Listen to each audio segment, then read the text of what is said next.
Hello, everyone. Welcome once again to the greatest Star Wars show on the YouTubes and the internets. Nobody's listening, which, Rachel, I looked at the statistics of our show on YouTube Oh before this Lord. episode, and I haven't Oh told you anything no. about this. Our last episode, the one with Yeah. Gorian Shard, we actually gained a subscriber from that episode. And Ooh. our even though we don't have tons and tons of views, Yeah. we have on these Star Wars shows some of the highest percentage of listens, like all the way through, and highest total Really? time. Yeah, yeah. So of any show on the channel. So thank you Wow. to those of you out there who are listening to this and spreading the word of Nimic, who is the manifesto of nobody's listening. It's starting to Yes. spread. It's starting slow, but that rebellion is growing. So we Yeah. appreciate They start everybody. small. Yeah, we appreciate everybody who's listening. We just got to get them to start posting comments so that we can Yeah. strike up a conversation. I'm just glad that I know we're touching hearts and minds, right? That's Yeah. how it all begins. So Yeah. that's a good sign. Because we are Star Wars fans who love the property and Yep. aren't on the internet just to bitch about it constantly, True. which seems to be what most Star Wars fans are into these days on the internet. But Yeah. I'd like to think that we cater to, not that we're gonna have some criticisms. Probably in this episode we talk about today of Mando. It's okay to criticize the things that you love, but we're not here to bitch and moan and hate on Star Wars because we love True. Star Wars, and Yeah. I think I'd like to cater to that aspect of the internet. I mean, So- if only because it gives us more joy. Selfishly, I don't actually enjoy not liking things. I enjoy liking things, and Yeah. so yeah, it's more fun for us too. Yeah, absolutely. So tonight we are going to talk about episode 6 of The Mandalorian season 3. What was the title of this one Yes. again? I can't remember what the title of this one was. Guns for hire. Guns for Hire. That's right. So this one, breaking the internet. When this first came out, I mean, it was just toxicity has run amok. Oh, People really, no. really anti this. But I did want to mention that Star Wars Celebration has ended, and I think I was expecting more big drops, and it didn't really happen. I mean, we got a big drop No. in that Lars Day one. Mikkelsen. Yeah. Lars Mikkelsen's Yeah. playing Thrawn. Yeah. So they did drop that. But everyone kind of knew that was probably going to be the case. But it was still cool to sort of get the official announcement. Yeah. Um, I mean, I was pretty confident it was going to be him because I immediately did a weirdo deep dive on his ears, and I was comparing his ears. Yeah, because you could see his ears from behind, and they were the exact same sort of pointiness, and one of them sticks out a little bit further than the other, and I was Okay. like, it's Lars. I got it. Nailed it. What's interesting to me is a lot of people, obviously, they haven't shown his face in full Thrawn makeup or anything yet. Have you but seen the leaked photo? I have not. Well, maybe because does it the one that looks like Elon Musk? There's one that looks exactly like Elon Musk, and I'm like, oh, I don't want to little think Elon Musk when I'm looking at Thrawn. Although, I mean, to be fair, villains be That's villain. true. Yeah. Yeah, I mean, it's a grainy photo, and he's talking, and it's not great, and I'm holding out a lot of hope, but I will say I was like, ooh, original Star Trek energy Okay. when I saw it. Okay. And there might be a reason they haven't shown the face yet, because maybe they're going to do some CG work on it and, Yeah. do some things. And speaking of which, Yeah. I don't know, did you get a chance to see that Obi-Wan video I linked? Not yet. Okay. Tell me about it, though. Okay, you have to watch this because now we were sort of thinking okay, Mando's almost over. What are we going to talk about Star Wars until Ahsoka pops out? Right? We might have most of the summer sort of take off from the show for a bit, but we'll sprinkle in a few episodes here and there of interesting Star Wars stuff. And one of the things you brought up was watching this this new cut of Obi-Wan. Somebody made took the 8 hours of Obi-Wan and chopped it down to 2.5 hours, and apparently it's really, really good. Yeah. Well, one of the visual effects artists on Andor did his own cut of it. Oh, And yeah. he did he redid all of the visual effects. And if you look at this video, it is incredible. You're like, holy shit, why did we not get this? And it was one guy. One guy just did this. And I'm like, maybe we should watch this one. 'Cause Yeah. the YouTuber was like, this is next level. This is the best one that anyone Ooh, has done. that's And And I find it very kind of intriguing that so many people, because we had problems. We haven't obviously Mm. covered the Obi-Wan show on this show because it started after Obi-Wan was has already aired, but we Mm-hmm. had major problems with the Obi-Wan show in general, and I find it intriguing that so many people are taking that footage that was put out, re-editing it, and people are like, this is 1,000 times better. Like, I actually like it Mm. now that it's been sort of changed and altered and cut down and things. So I'm actually interested to watch, maybe we watch a couple of them just to sort of Yeah. compare them back and forth and see what, I mean, I don't know how to obtain them. I don't know if they're easy to obtain or what, but we'll look into Mm. that a little bit more and sort of see if that's something we can do. But just the footage comparison, like they'll show the original Obi-Wan and then what this new guy did, like that the shot of like the what's the building called, the Sith or the where the Inquisitor's base or whatever, right? And it's kind of like just a bland sort of green sky in the background, Mm-hmm. but the guy like visual effects like a huge eclipse like behind the thing. So when it's like the camera's pushing in on it, it just looks incredible. It looks like that Quantic Dream sort of stuff. Mm-hmm. It just looks great. Mm-hmm. So you got to check that out after the episode. So when you asked if I had watched the video, I thought you meant something from Star Wars Celebration. I did actually see that video you're Oh, talking okay. about, and it looks awesome. Like they showed, like I think it was the Atorium. What is the word I'm looking for the investigator guys, the bad guys? That come... The Yeah. Inquisitorium or Yes, thank whatever. you. It was like the Inquisitorium, where it was like in that sea background, and they like Yeah. changed the shape of it, and it looked so much cooler than just a rectangle. Yeah. Yeah, even the I'm into it. Inquisitors, like they made the Grand Yeah. Inquisitor's face look like it did on, Star Mm-hmm. Wars Rebels and stuff. It didn't look sort of like goofy. He's got a thin Yeah. head. And that was one thing I always thought of. It was like, wait a minute, this same species was in, was it Revenge of the Sith? Or Attack of the Clones, one of them, and it's the guy that walks up to Obi-Wan and he's like, they're here, he's got that thin head. I'm like, why didn't they just Mm-hmm. do that for the Inquisitor in the show? They've already established they can make that makeup on someone. I don't know. Maybe that'll be an episode. We talk about Yeah. Obi-Wan and then we sort of watch one of these things down the road here. But let us Yeah. know, listeners, new listeners, what would you like us to cover this summer when there's basically no more Star Wars stuff? Although There is some stuff coming, right? Visions is coming. Yeah. Now, here's the thing. We might have to do an episode now. I Oh could yeah. not make it through the first season because it's all anime. It's all Right. anime. I hate it. Yeah. I hate anime. The visual style is just abhorrent to me. I can't stand it. So I couldn't even make it through that. But this one seems like, at least it seems like many of them are not anime at all. It's different. Like, I think there's a claymation There's like a what episode. is it? Aardman. There's an Aardman one, the Wallace and Gromit makers did Yeah. one. I'm really excited for that one. Yeah, there's all kinds of like stuff that's not anime, different types of Mm-hmm. art styles. So I'm like, okay, I'm going to be down to watch some of this, and I think I can actually get through some of that stuff. So we might check out that as well. So, but leave a comment in the doldrums of summer when there's not a lot of Star Wars content out. Let us know what you'd like us to cover, and we'll Yeah. do that. So Yeah, absolutely. okay, well let's get into this. We haven't really talked about this episode at all. No. Not at all. No. So Yeah. I'm excited to hear Mm-hmm. about it. Let's get into Guns for Hire. Yeah. Take Get it ready away. to hear me like my tone seesaw between emotions and feelings. Okay. All right, so this episode opens in space. And it made me realize we really need the crawl. I missed the crawl. What if every one of these episodes started with a crawl? Be cool. That'd be cool. Wouldn't that Yeah, be cool? yeah. Or I at miss least the crawl. at least the first episode of each season, since there's a time Yeah. jump. Like what has Din and Grogu been up to in the 2 years allegedly that have passed since we last saw him leave Luke Skywalker? Like, tell us what happened.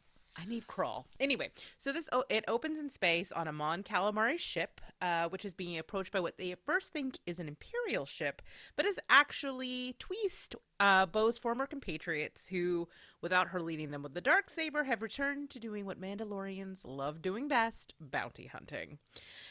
This time they are looking for the son of a Mon Calamari viceroy who they think has been taken captive, but actually it's just some cross squid Romeo and Juliet style romance. Okay. Okay. A couple things about this. I love that they have when she's like in the captain's chair and she's Mm-hmm. like in the two. Oh, wait, we forgot. This one's directed by Bryce Dallas Howard. I Yes. love Bryce Dallas Howard, right? She should get her own Star Wars movie. Like Dave Filoni has gotten one now. Now I want Bryce Dallas Howard to direct an actual Star Wars movie. So I support this. I was Yeah. very excited going into this one, and I love I love when the captain is like in her like fish tank or whatever, and the Uh-huh. guy comes up and he pours the fish in the tank so she can. That's the kind of Star Wars humor that works. But then, Mm-hmm. like 30 seconds later, there's Star Wars humor that doesn't work. If So you're, are you referring to the like not hot tentacle action that we get? yes, Yeah, even I was uncomfortable with that. even even the I saw like Christian Harloff is a big Star Wars fan. And he's a big Star Wars YouTuber, and he always points this out. He's like, there are so many times in Star Wars when the aliens talking would be so much better if they just made an alien language and subtitled it instead of Yeah. like goofy human voices, like the weird in Solo, Yeah. that weird like worm thing that's like hello Solo, it's like just we love Jabba the Hutt. Jabba the Hutt's not hey slave Leia. I love it. No, we like to see Yeah. the aliens talking in an alien language, and if it doesn't work in the editing room, just subtitle it and put an alien language on it.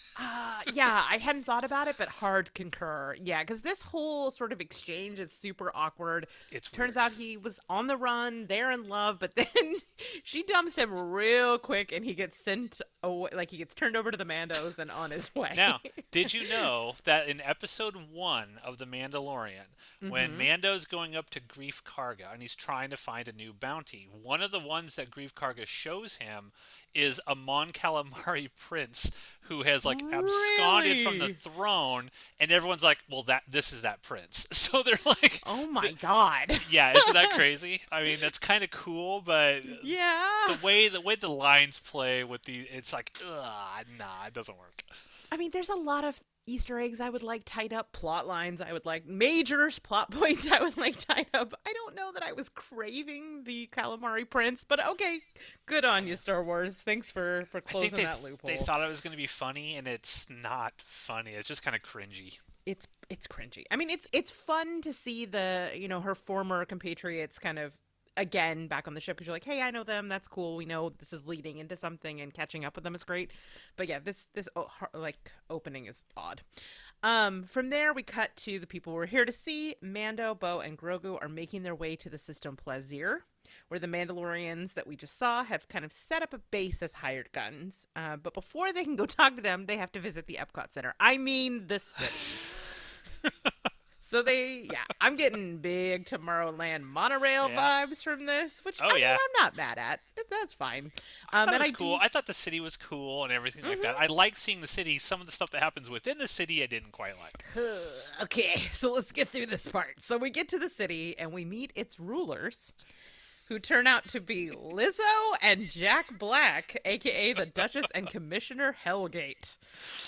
Oh Oh, boy. Matthew. Okay, now here's the thing. Matthew. When I first saw Jack Black, I'm like, no, this is No. like Danny Trejo on steroids, right? Yes, correct. If you're going to put a celebrity in Star Wars, a celebrity who's so pop culturally well known that everyone knows Jack Black. Jack Black plays the same character in every single thing he does. I love Jack Black. I adore Jack Black. I think Jack Black is one of the coolest people on planet Earth. No lies. But this doesn't work. And even Alyssa's like, she's like, it took me completely out of the episode. 100%. And put him in an alien suit. Like, make him a Rhodian or something, and make Right. him like, oh, that's Jack Black's voice. That's kind of cool. I hate this sort of stunt casting. Like, oh yeah, Jack Black. That'd be cool, right? No, no. And to be honest, I didn't even know who Lizzo was. I'd never Oh. even heard of Lizzo. So What? when I saw this person, I'm like, who is this? I mean, the acting is awful. I'm like, this is bad acting. Whoever they cast for this, and I had no idea who that was. So I adore Lizzo, like genuinely.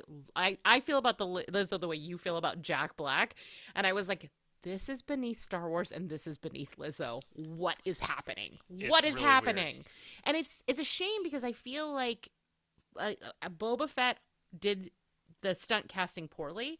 Mandalorian has always done it pretty well.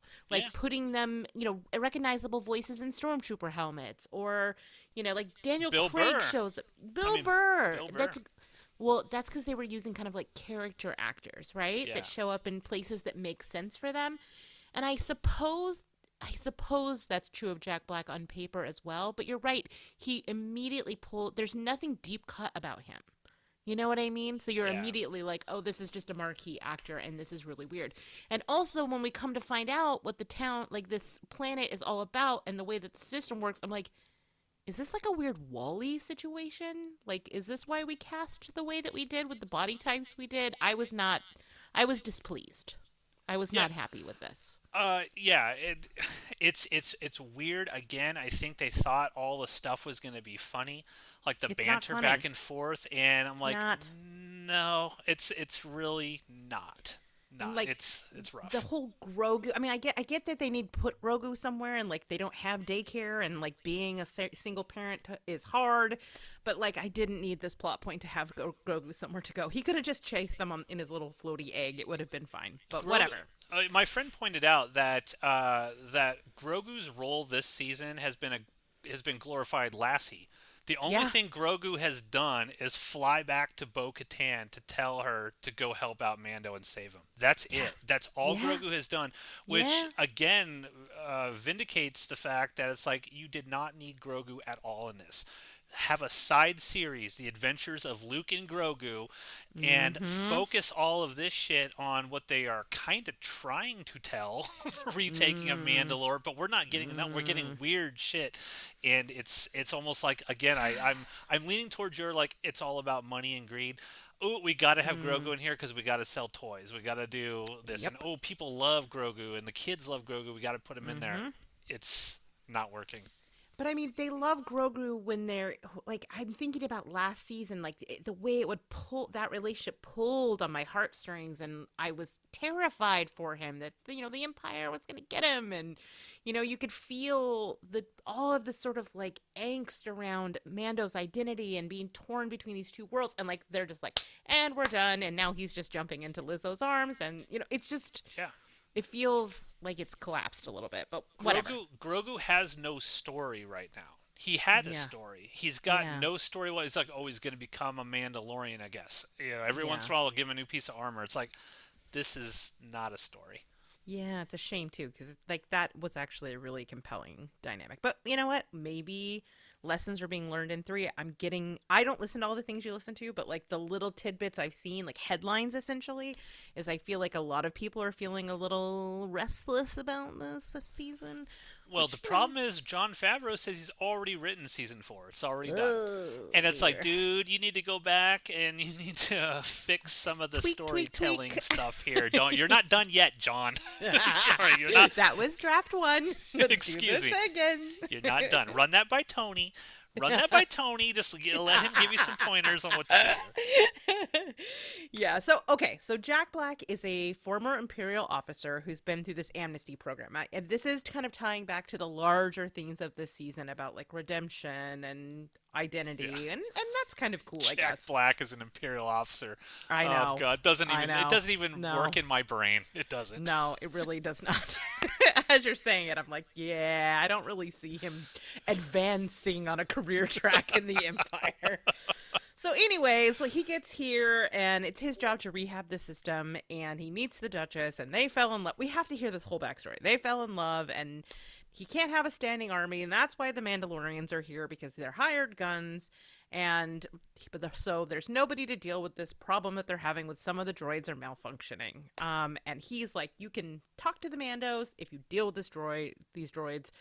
And Mando's like, I get to fight droids? I'm in. Well, what I didn't understand. It was like, well, wait a minute. If Bo and Mando are like, nah, we're just gonna go over to the field that all their ships are sitting at and talk to them. What could Jack Black have done to stop them?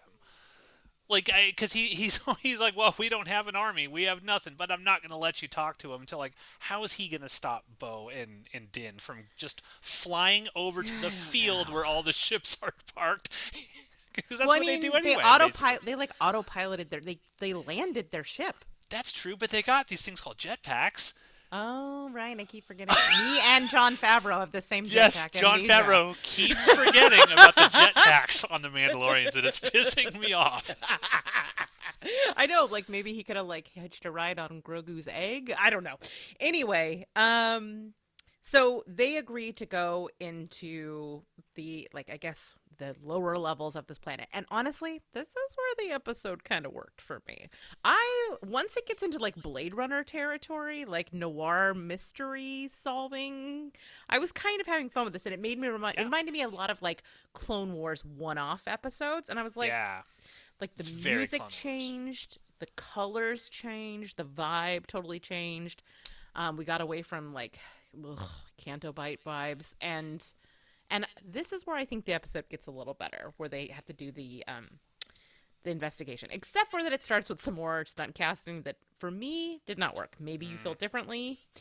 They go to meet with Commissioner Hellgate, Christopher Lloyd, who Again, I love Christopher Lloyd. I I love him. love Christopher Lloyd. Like, I am a child of the 80s and 90s. I have a soul. Of course I love Christopher Lloyd. Yeah, And he's an elder statesman and national treasure. Who knows how many more times we're going to see him. And yet I do not want him in my Star Wars. yeah, and what's weird is about this. I feel the same way about Werner Herzog, and he works Mm. perfectly in the first season of Mandalorian, right? But Mhm. Christopher Lloyd does not work at all in Mhm. this, and it's interesting. Of like, even sort of, Herzog is not some, pop culture person. He's not.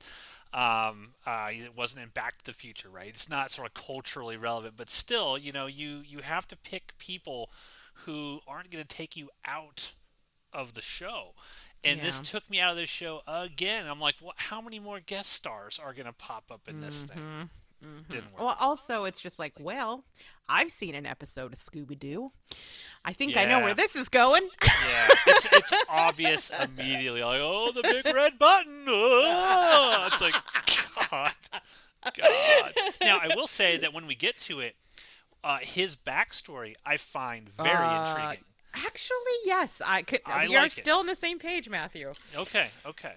Yeah. No, I agree. I think he name checks someone, and it's interesting. Yeah. But we'll get there. Okay, so we go to meet with him. He explains that basically there have been this series of isolated events of droids malfunctioning and even becoming violent in some cases, and he can't unfortunately shut them down, even though he has like the big override red button next to him.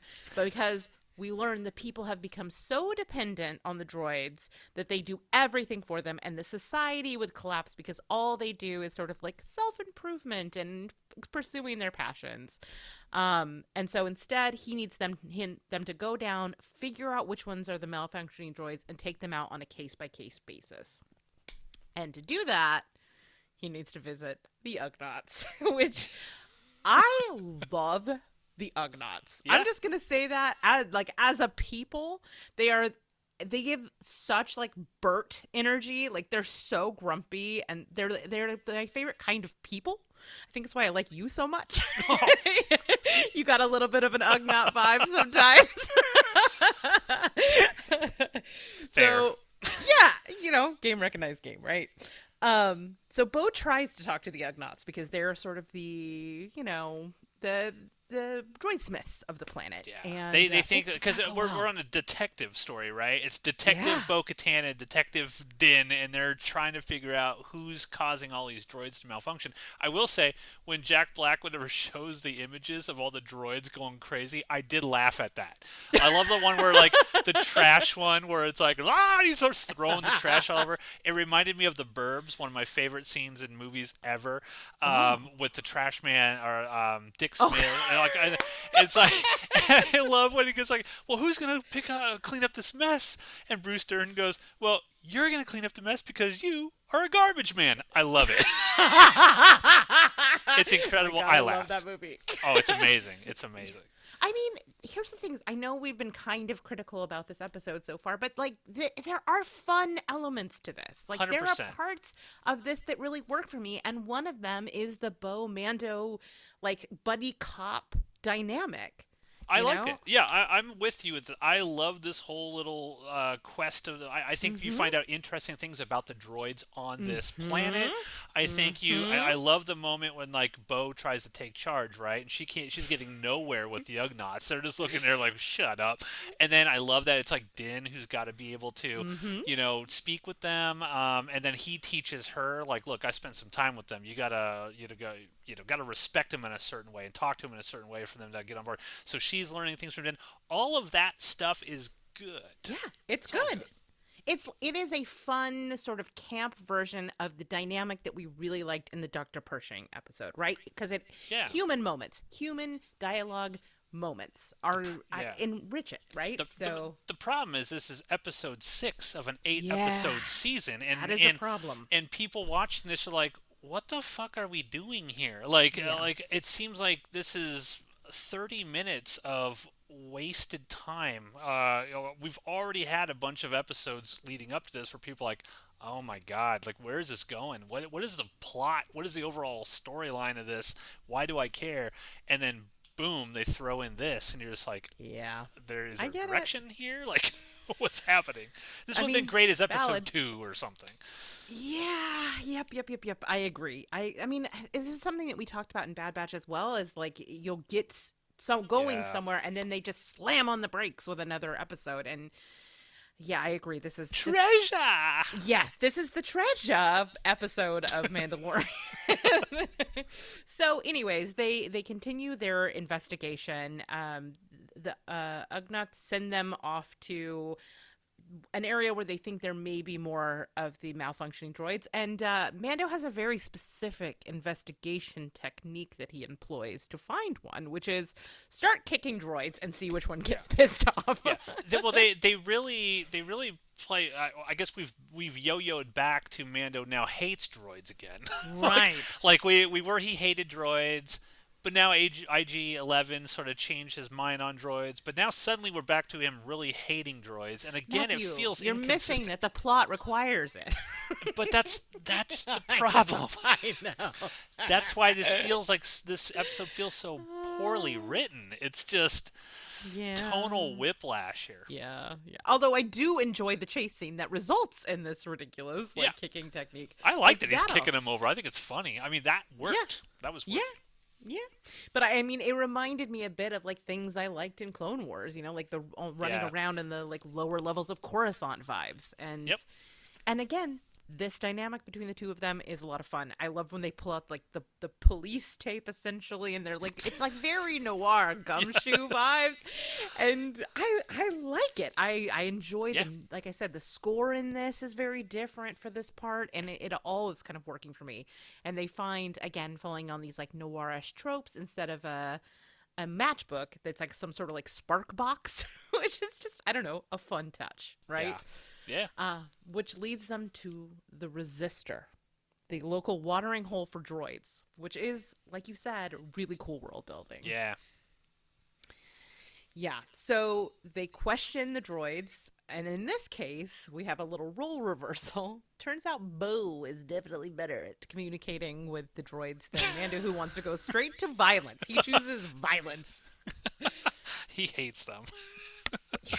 And I kind of love this because it's when they walk in, the room goes quiet, and it is almost, like you feel like it's a powder keg a little bit like they're in danger perhaps. But Did you think someone was going to say, "We don't serve your kind here"? Because that's what I thought when they walked in. It I was like, feels like "Don't." a missed opportunity. I actually liked that they didn't, because I was like, "Please, Jon Favreau, don't do that," because I was already like, God, this is a pretty cringy episode, and I think if they would have thrown that in there, I would have been like, oh, okay, you got to come. I like that they didn't. Okay, so like that. this brings up my least favorite, most used line in Star Wars. I have a bad feeling about this. I need Oh yeah. to retire that line. They Yeah. said it. I was listening to Lost Star yesterday, and guess what? They said it. I'm like, damn it! It's a thing now. It's like a trope. know. They just want I to call hate back it. to that constantly. there's so many better lines. Like, you don't tell me the odds is better. Like, Yeah. let's retire that one. Yeah. But anyway, that's a personal pet peeve moving forward. But so, like I was saying, the vibe is kind of like perhaps they're in danger when they get there. But what ultimately we discover is they're actually very afraid because, like the commissioner, this planet is their second chance. That on another place, they would be decommissioned and melted down. But here, they're given a second opportunity. And so they want them to root out this sort of unrest that's happening on the planet. And I don't know, they're like, as goofy as this episode was, there was like a real melancholy to that I felt like, ooh. Yeah, Okay. I like it because we love droids. We love the droids in Star Wars, and Star Wars has done enough with droids to show like, yeah, they have like individuality, right? They can kind Yeah. of think for the like.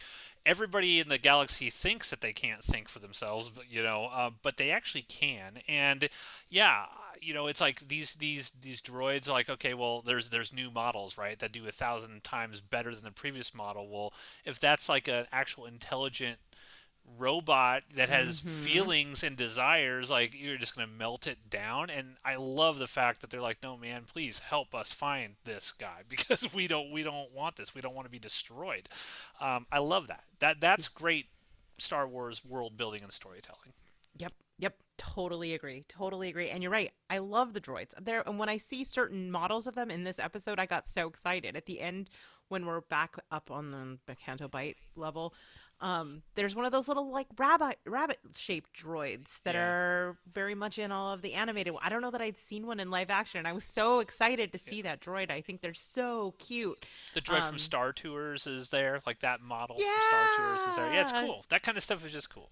DJ Rex. Yeah. So they kind of give them another lead that essentially all of the ones that had malfunctioned had drank the same batch of this. It's like Negantha, which apparently is how droids party. I did not know that, but now I do.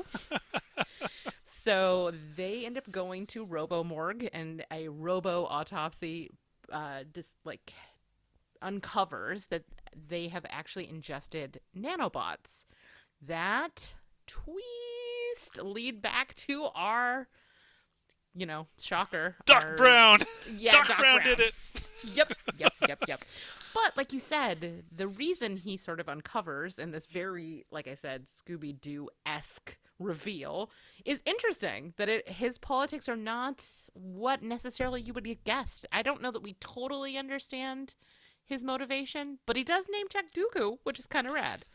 Yeah, so he was a separatist back Mm-hmm. in the Clone Wars. So he was obviously Palpatine was manipulating the separatists the entire time because he's amazing and he's great and he thinks ahead, except for Rise of Skywalker, which we won't talk about. But yeah, Dooku led the separatists. They were trying to break away from the New Republic, and I think in this episode, right, if I remember correctly, it's been about a week since I watched it. But doesn't Jack Black say that they're trying to get into like the New Republic, like they want to be sort of recognized at some point or something, and so I think his motivation, again, it's not super clear. It's sort of Okay. bad writing, but I think that he's kind of anti that. He's anti Got the it. Republic. He does not Mm. like the Republic as part of his separatist policies. They wanted to be their own sort of independent systems and not be part of the greater, universal government. Yeah, I got some bad news for Doc Brown if he thinks Dooku was not down with the Empire. Because nobody knows, right? He says Right? like Dooku is a great man, and that's He's a another. visionary. It's Yeah. another interesting thing that it's a piece of world building when you really think about it. You see, and this is the problem by casting like Christopher Lloyd, is you're Mm-hmm. focused on the Christopher Lloydness of it all. You're not Mm. focused on what he's actually saying.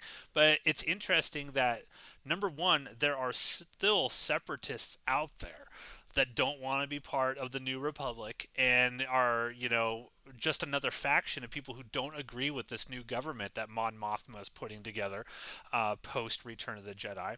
But it's also interesting the fact that all those separatists still have no idea that their leader was actually a Sith Lord and was working with Mm. the Empire the entire time, right? Because you don't. Who would know that? Who would know that? Yeah, I guess that's true. I forget like what the average person knows because as audience members, we have sort of like the omniscient view. But you're Yeah. right. I guess he never really was exposed. All they know is that the Jedi killed him. Anakin Skywalker, when he was a Jedi, killed him, Mm. right? And with that, the Separatists, and then Anakin as a Jedi showed up and murdered all the leaders of the Separatist movement on Mustafar, killed them all in one fell swoop. So, and Palpatine's not going to tell them what actually happened, So all those separatist worlds, all they know is that the Jedi murdered their visionary leader Count Dooku, and they got fucked Mm. over. They got fucked over with all of this. That's how they sort of see it. Oh, I kind of okay. So this feels like a right place to mine for other stories. I think it Yeah. gets lost. I didn't even really pick up on Yeah. all this, but like there could be some really cool like Visions episodes, maybe some little side tangents about this because yeah, there's like a whole group of people that are completely lost in the shuffle who Yeah. would still have very strong political beliefs. That could be interesting. Yeah. I'm And into that. I think Forrest Whitaker, even in Andor, when he's doing that list of all the different groups out there, I think he even mentions the Separatists as one of the groups that are out there. Mhm. But again, we don't really talk about the Separatists anymore. They focus on pretty much everything else once the Empire comes into being, because I think Palpatine basically just forced a lot of those worlds into Yeah. doing whatever he wanted, and Mhm. they felt like they got fucked over. And yeah, that'd be a great way. Andor himself was a separatist, so Yeah. you know, Yeah.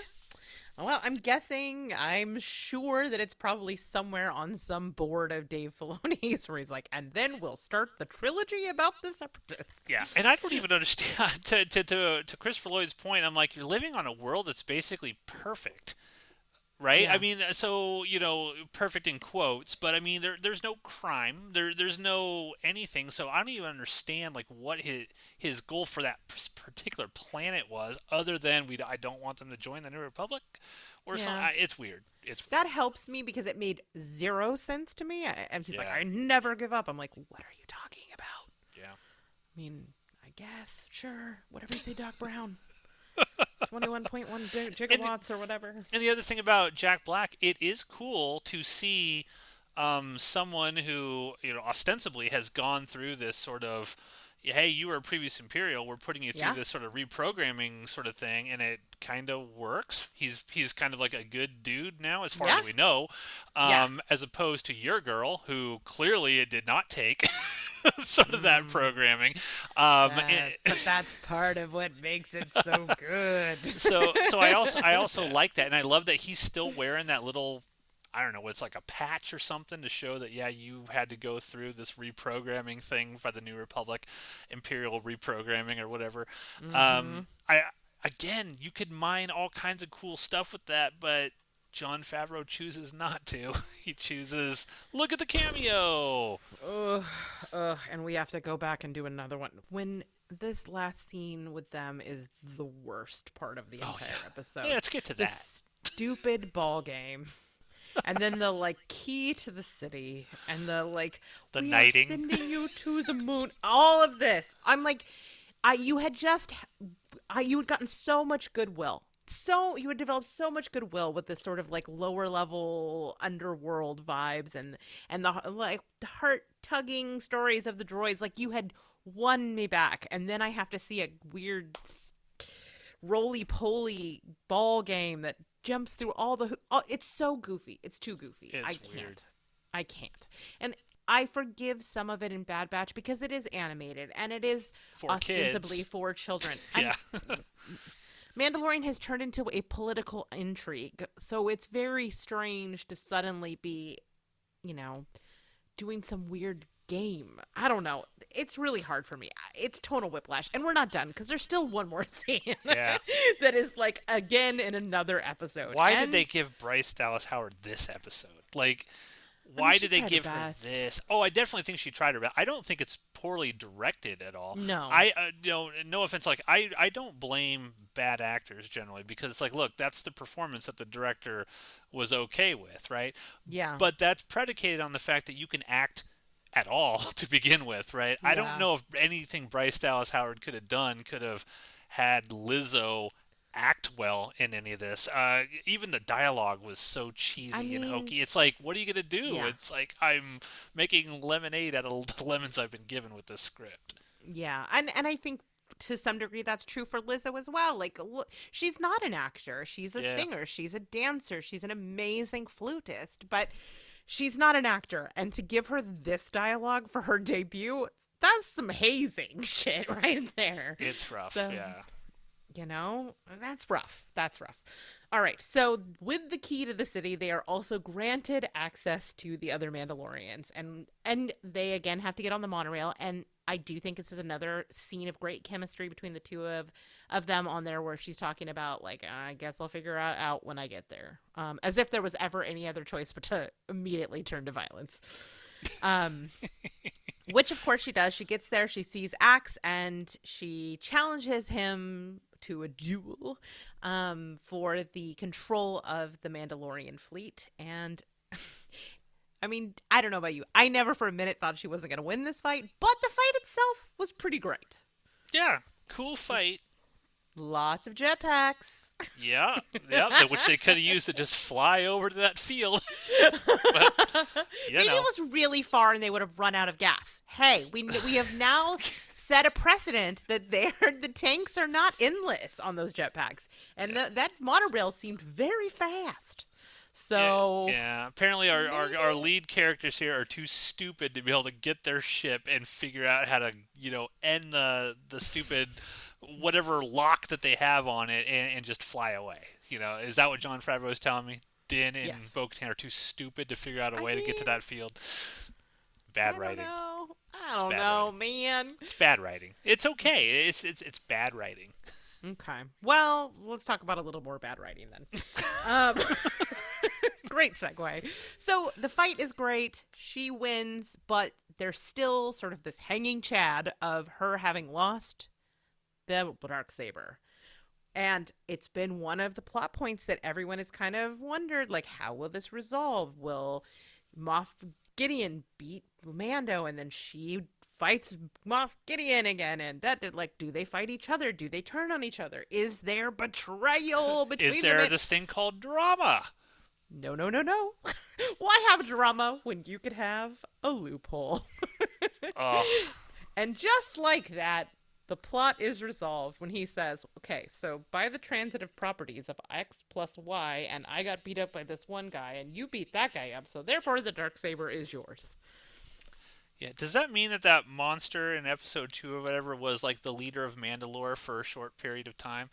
Correct. Because it had the Darksaber.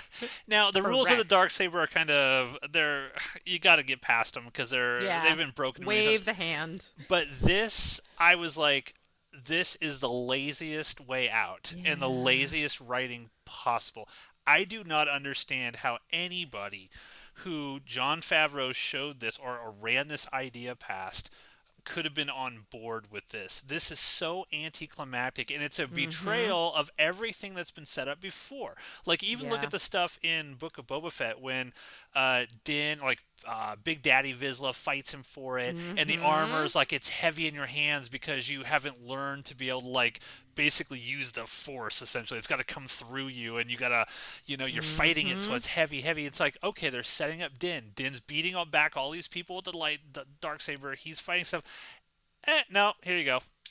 That's it. I mean, that's the thing. Like, I agree. Like, she looks awesome at the end when she wields it. Like, when she opens it up, it looks great. Like, there's no denying that it looks great, and I love Bo. But it feels like a squandered opportunity because it does not feel earned. Yeah.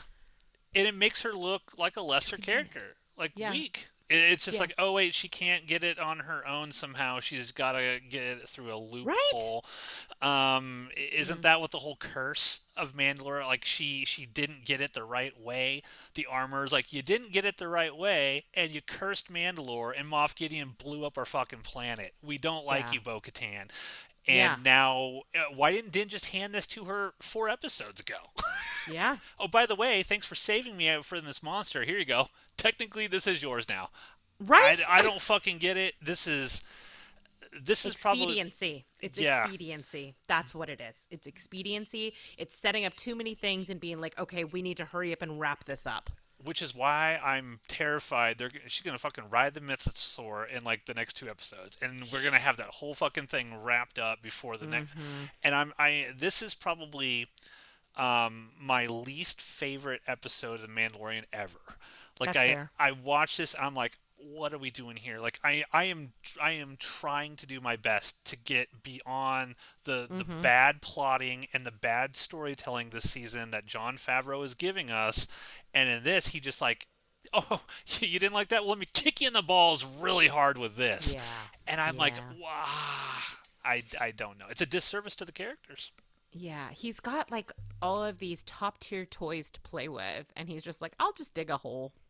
Like, what do you have Bo Katan, you have Grogu and Mandalorian and Mando's dynamic. You have the complicated relationships and like years of world building around the Mandalorians. You have this amazing palette and you're drawing a stick figure with it.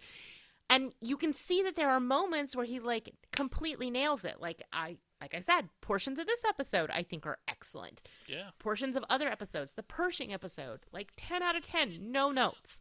So it's a shame to fumble it right here at the end. I know at the Star Wars Celebration weekend, that's not her name, Katie Sackhoff says like, I can't wait for you guys to see what happens in the next two episodes. I know what we recorded. I can't believe it's just the next two. And I'm like, that is good news, bad news.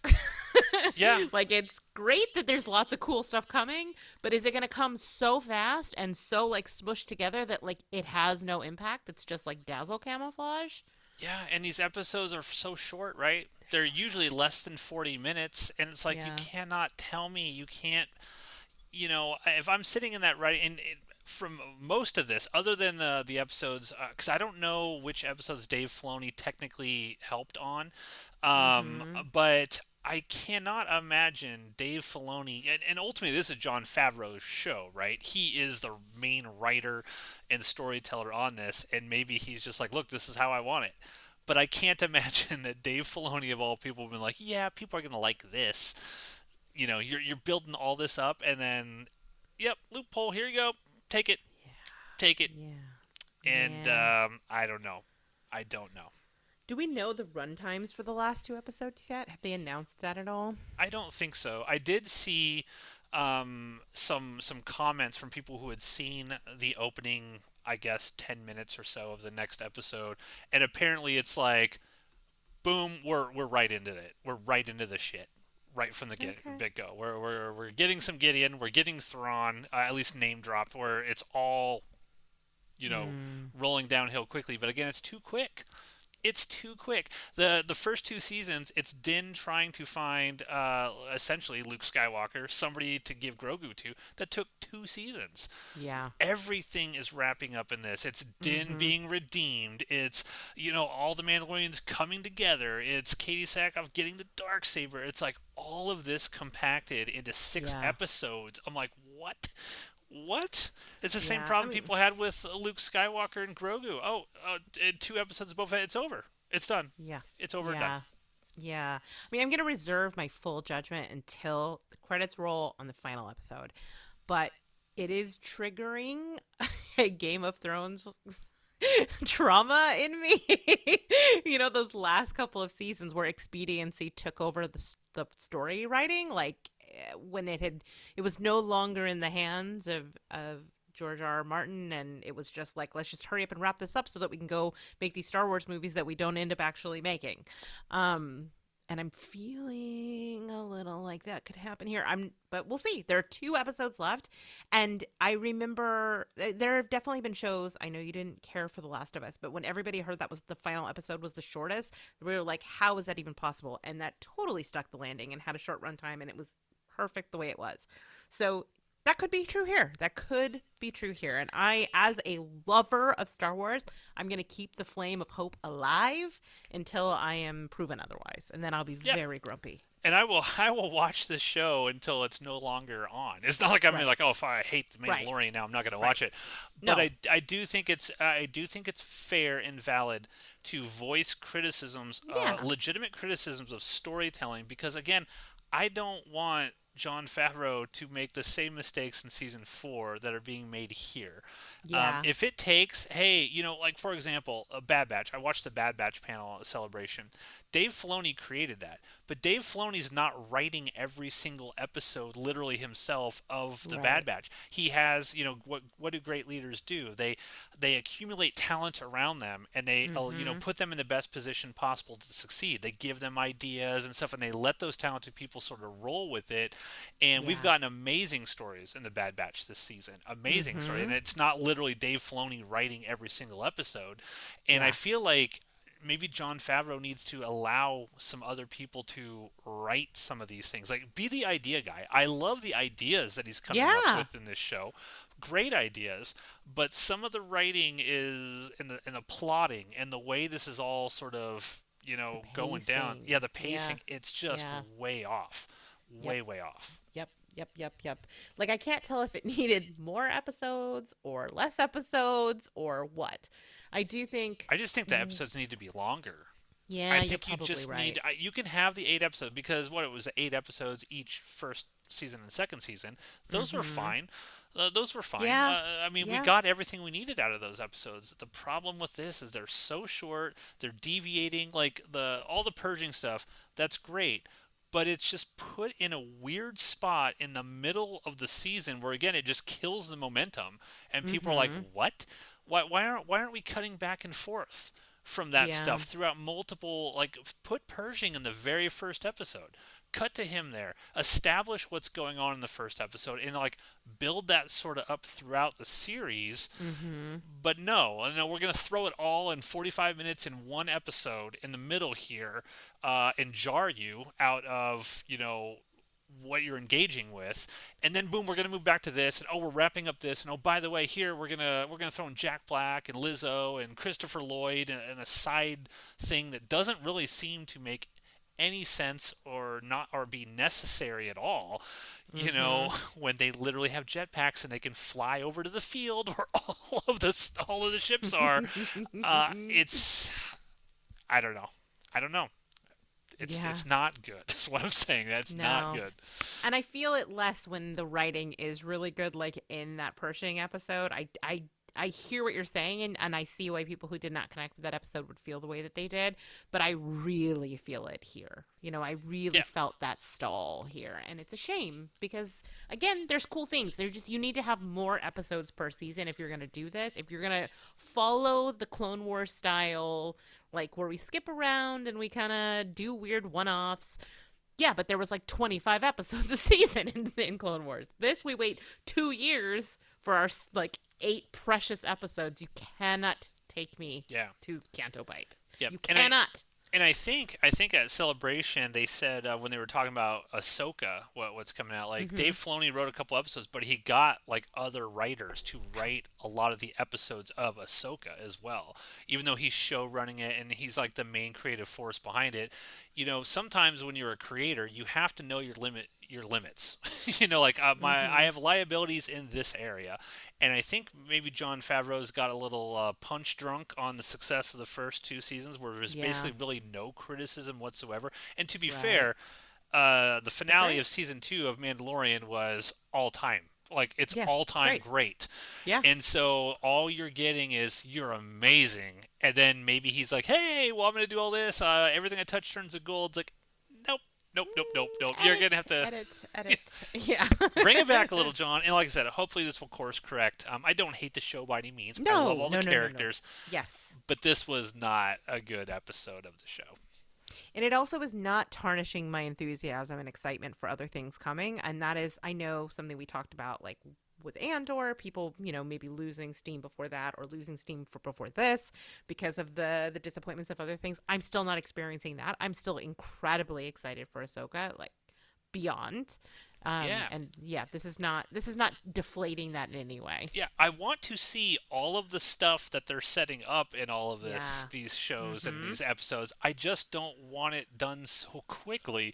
Like, give me some Yeah. time to breathe. I think Katie Sackhoff should get her own show. Like, I would love to see a Bo Yes. Katan centered show because this is, and I think this is another justifiable criticism of this show. The first 2 seasons, it's Mando and Grogu. that's the core of the show. Regardless, they go off on side adventures or whatever it is. It's Mando and Grogu, and that's what people come to associate. That is the Mandalorian. That's the show, right? It's Mando and Grogu doing space adventures. This season, they are background characters. It's like everybody. It's like they're taking this season to introduce all of this stuff that they need to set up later on down the road. This is what people criticize Marvel for. I don't want this. Give Katie Sackhoff her own show, if you want to set up all of this stuff. But yeah, like I said, we'll see what happens in the final 2 episodes here. Obviously, we're getting Moff Gideon back finally. Maybe we'll actually get a villain this season. No, who needs one of those in Star Wars? When has there ever been a villain in Star Wars? Yeah. Hopefully, that'll happen, and we'll get some couple bangers. Maybe do we see Thrawn? Now that they've announced that Lars Mikkelsen is Thrawn, in the last episode, are we going to get Thrawn, an appearance by Thrawn? The heir to the Empire. Ooh, that would be so good. It would be. I mean, even though we've now seen him, I would still get such a thrill if we saw some hint of Thrawn in the final episode. I think they're definitely going to show him. Because I think they would not have announced Lars Mikkelsen is Thrawn if they weren't planning the next couple episodes to show him. That's a good point. That is a good point. So yeah, we'll see. That's it. What did you think of episode 6, Guns for Hire? Leave a comment down below. We'd be very, very curious. Anything else that you want to add before we wrap this up? No, I think that's it. Excited to see where this goes. Feeling hopeful and a little bit worried. And we'll see what happens. All right. Until next time, everyone, may the Force be with you. Bye, everybody.